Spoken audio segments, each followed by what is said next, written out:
tons of people outside today. I guess many preparing for Canada Day this week too. And what did I read today?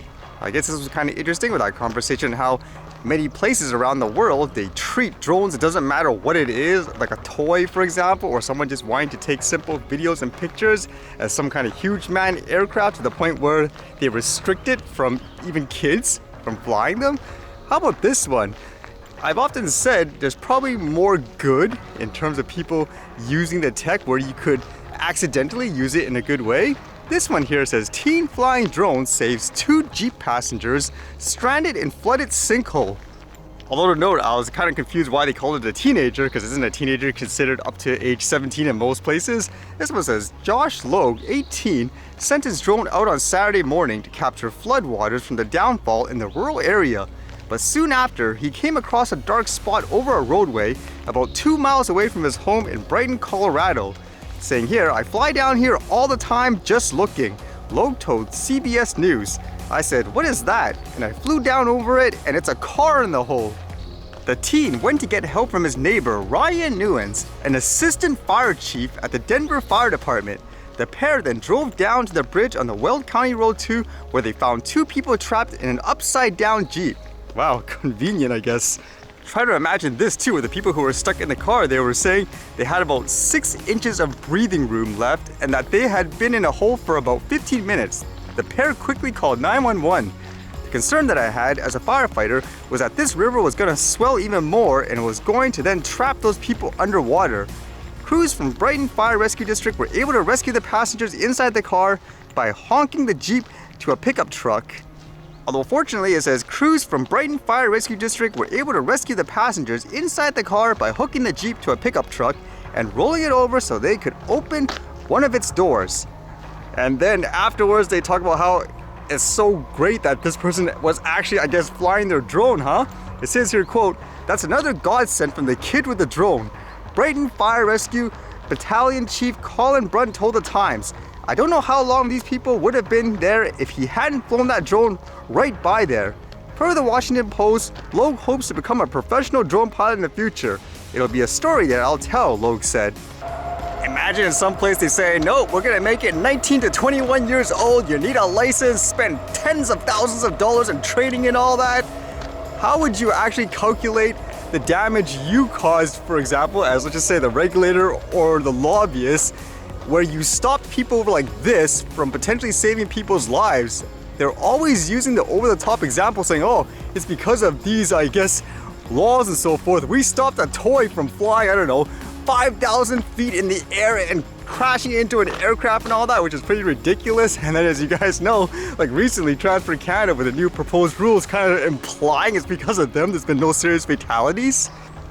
So again, how do you calculate that? Where when it comes to over-the-top regulations or people fear-mongering the tech and all that, how do you determine how many situations there were on a daily basis that someone's life could have been saved, but because of that, they couldn't use, let's just say, the drone to help out? Maybe it's not that rare, because if you guys remember, I even experienced a situation where I could have used it to find a missing lady, but unfortunately in that case, the police were ignorant about the airspace laws and all that. But at the same time, it makes you wonder, was it because of fearmongers like here, for example, like lobbyists, or let's just say Transport Canada, that resulted in that kind of, I guess, misinformed mindset? And why should it be that way? If people are flying something so small and there's no danger to everyone. This actually would be an interesting conversation if the person remembers it, where when they grow up, they'll say they want others to do what he did, use it in a good way. Imagine meeting a lobbyist, a politician or whatever, or a fake guru, then saying, nope, we don't want anyone to be able to fly this stuff unless you pay for our $2,000 courses, or at the same time, these are huge manned aircraft. We're gonna restrict this, for example, to, I don't know, people that are 19 years or older and all that. So can you imagine the conversation there? Buddy, I saved a life. What did you do, for example? In many ways, these are the kind of stories that you need, because unfortunately, a lot of people are using fear and emotions to convince people, oh, this stuff makes sense and so forth, when really it doesn't if you think about it, especially with what the mass majority of people fly. And then I quickly read this, where with all that news recently of that Titan submarine of sort that's supposed to bring people down to look at that sunk Titanic ship, they were wondering, where is it? It seems like it gone missing. Well, apparently it imploded And it seems like now they're actually finding the parts. This one says, ship carrying debris from Titan submersible returns to Newfoundland port. A ship that had been searching for the ill-fated Titan submersible is back in port in St. John's, Newfoundland Wednesday with debris from the destroyed vessel. The Canadian-flagged Horizon Arctic carried a remotely operated vehicle, or ROV, that searched the ocean floor not far from the wreck of the Titanic, about 700 kilometers south of Newfoundland. The owners of the ROV, US-based Pelagic Research Services, confirmed that its team has successfully completed offshore operations. The company says it is removing its equipment from the Horizon Arctic after working around the clock for 10 days. Photos from the wharf show what appear to be several pieces of the submersible being lifted from the ship, including the nose cone with its distinctive circular window.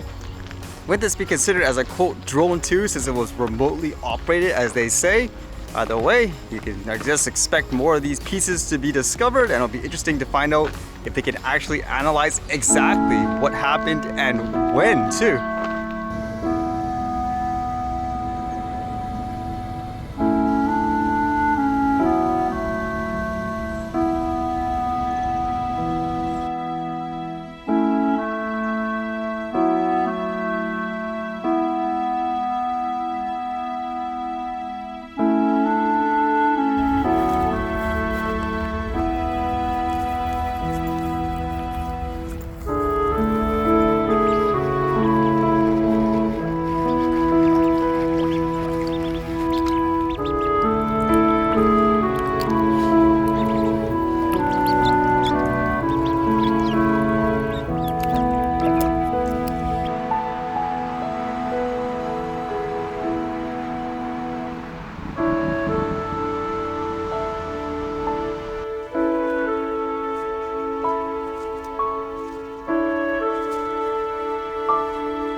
Alright, see you guys later.